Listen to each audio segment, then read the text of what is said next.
John Howard and Kevin Rudd have faced off in the one and only debate of the election campaign. The economy was the overriding issue, with both leaders attacking each other's management credentials.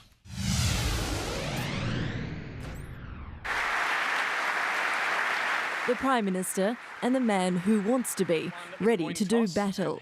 And so it began, Kevin Rudd speaking first after Labor lost an earlier coin toss. This election is about the future. It's about the future of our families and the future of the nation. Outlining his plans for the future, Mr Rudd left no doubt as to where he stands on key issues. I intend, if elected, to abolish work choices. I will act on climate change by ratifying Kyoto. I will act on the housing affordability crisis. Launching into his fourth debate as Prime Minister, for Mr Howard it was all about the economy. And I believe we are strong and prosperous as a nation because we have been courageous and dedicated in undertaking economic reforms. The Prime Minister used the debate to announce military commanders will this week discuss changing the role of Australian troops in Iraq away from combat duties. And on the all-important issue of the environment, Mr Howard rejected criticism he's been slow to act, announcing he will establish a new climate change fund after 2011.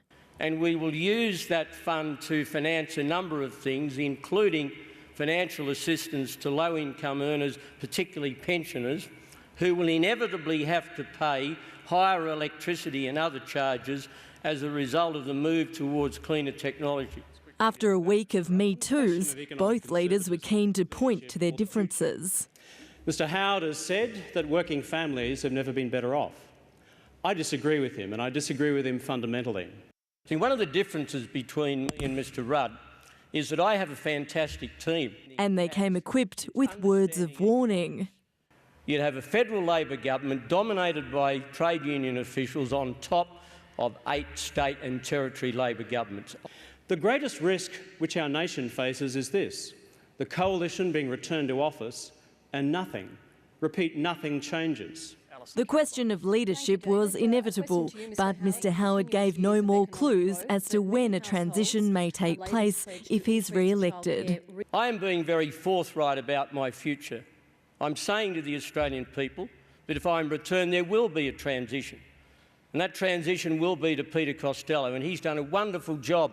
While Mr Rudd was forced to defend his party's ties to trade unions. I'm proud of the work which those representing working families have delivered for those in need. Overall, the leaders were restrained, but squabbling over an OECD report on education, tensions erupted. Mr Rudd knows that, and he should not have endeavoured to use that as a rather dishonest debating point.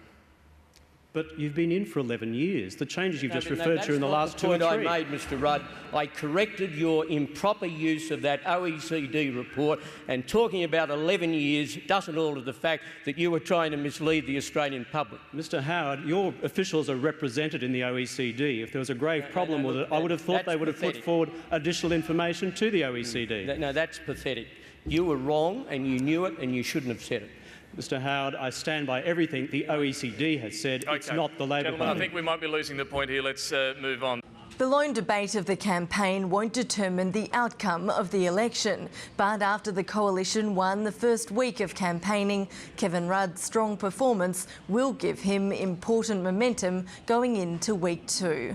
Covering election 07, Ashleigh Gillon, Sky News, Sydney.